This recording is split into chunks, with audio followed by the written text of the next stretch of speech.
नमस्कार। आज मैं सुंदर भारत के दूसरे पद्यांश को आपके सामने प्रस्तुत करने का प्रयास करूंगा। पहले लयबद्ध करूंगा, उसके पश्चात उसका विश्लेषणात्मक वर्णन करने का प्रयास करूंगा। तो पिछली कक्षा में तो आप ठीक तरह से उसको समझ पाए हैं, उसी प्रकार से मैं आशा रखता हूं कि आप भी समझ पाएंगे। पहले लयबद्धीकरण को ध्यान देकर सुनने की कोशिश कीजिए। भारत हमारा कैसा सुंदर सुहा रहा है, भारत हमारा कैसा सुंदर सुहा रहा है। उपवन सघन वनाली, सुखमा सधन सुखाली, प्रावृत के सांद्र घन की, शोभा निपट निराली। कमनीय दर्शनीय, कमनीय दर्शनीय, कृषि कर्म की प्रणाली। कमनीय दर्शनीय, कृषि कर्म की प्रणाली। सुरलोक की छटा को पृथ्वी पर ला रहा है, सुरलोक की छटा को पृथ्वी पर ला रहा है। सुरलोक की छटा को पृथ्वी पर ला रहा है।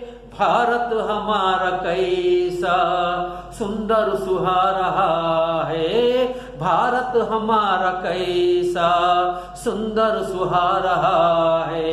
अब यहाँ पर कवि कहते हैं कि हमारे देश की कृषि कर्म के बारे में, यहाँ के प्राकृतिक सुंदरता के बारे में वर्णन करते हुए कहते हैं, उपवन सघन वनाली, सुखमा सघन सुखाली। उपवन, उपवन यानी बगीचे, उपवन बगीचा, सघन घने, वनाली वन राशि। अब देखिए यहाँ पर क्या है, उपवन बगीचा है, उसके बाद सघन घने मतलब गहरे, घने का मतलब बहुत ही लगे लगे हुए, घने दिखाई देना। वनाली वन राशि मतलब हमारे वन कैसे हैं, बहुत घने हैं, बहुत ही करीब करीब लगे हुए हैं।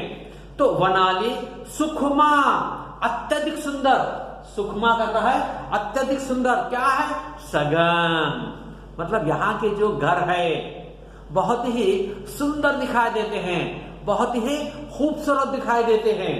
और सुखाली, सुख देने वाले, सुखाली करता है सुख देने वाले मतलब यहाँ के उपवन इतने घने हैं, इन घने वनों में आजू बाजू वन है, उसके पश्चात जो हमारे मकान है, घर है, ये भी बहुत ही सुंदर दिखाई दे रहे हैं, देखने योग्य, हमें आकर्षित करने के काबिल हैं। फिर उसके पश्चात नेक्स्ट पंक्ति में कहते हैं, प्रावृत सांद्र घन की, शोभा निपट निराली।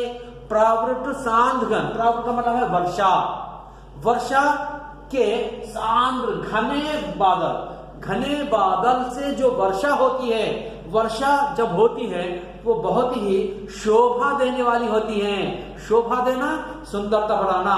निपट निराली बहुत अद्भुत, निपट बहुत अद्भुत सुंदरता, अद्भुत खूबसूरती दिखाने वाले यहाँ की प्राकृतिक सुंदरता होती है। फिर इसके पश्चात नेक्स्ट पंक्ति में कहते हैं, कमनीय दर्शनीय, कृषि कर्म की प्रणाली। कमनीय, कमनीय करता है तो कोमल, और दर्शनीय देखने योग्य।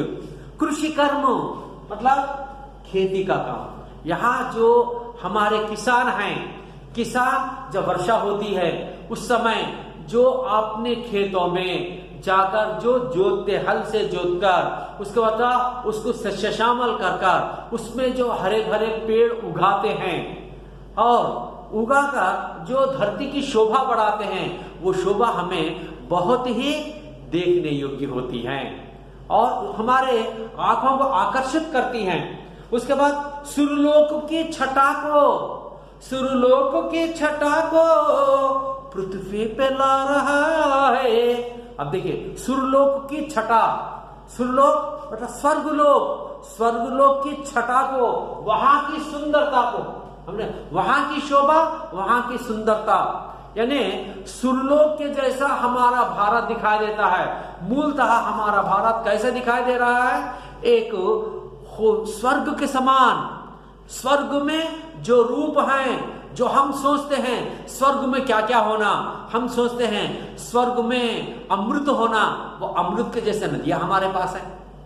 उसके पश्चात हम सोचते हैं स्वर्ग में हमें हर प्रकार की अच्छी अच्छी चीजें मिलना, जो हमें खुशहाल देने वाली हैं। सभी चीजें हमारी प्रकृति में, यहाँ की प्रकृति में हर चीज है, जो ना देने वाली चीज कुछ भी नहीं है। हमारी धरती में वैसी एक चीज समाई हुई है, जो हम जो चाहे हम प्राप्त कर सकते हैं। हर चीज हमारी धरती में है। तो इसीलिए तो स्वर्ग का रूप हमारे यहाँ वो बसा हुआ है। तो इसीलिए कवि कहते हैं कि स्वर्ग लोक को भी हमारे धरती पे वहां की सुंदरता यहाँ पर दिखी है। इसलिए कवि आखिरी में कहते हैं, भारत हमारा कैसा सुंदर सुहारा है। इसलिए हमारा भारत बहुत ही सुंदर है। अब इन पंक्तियों में तो यहाँ पर कवि ये कहना चाहते हैं कि हमारी प्रकृति में हमारे वन कैसे हैं और वनों में स्थित जो हमारे मकान कैसे हैं, उसके बाद यहाँ की जो खेती की प्रणाली कैसी है, कैसी प्रणाली विधि से परिपूर्ण है, कर्तव्य से रीति के अनुकूल करते हैं, माने सीजन के अनुकूल हमारे पास पैदावार उगाते हैं, उगाकर हमारे को ठीक तरह से वो सेवा करने में लीन रहते हैं किसान। इसलिए हम किसान को आभारी रहना चाहिए। और यहाँ पर फिर बताते हैं हमारी धरती को स्वर्ग के जैसे बनाने वाले भी किसान हैं, अतः हम किसान को आभारी रहिए। और मूलतः देशवासियों को हम सदा आभारी रहना चाहिए, क्योंकि जिन्होंने हमारे देश की शोभा बढ़ा रहे हैं, अच्छे सुकर्म से हमारे देश को सम्मान देने के काबिल बन रहे हैं। ओके बेटा नेक्स्ट क्लास में हम देखेंगे तो इसका और विश्लेषण क्या हो सकता है। धन्यवाद।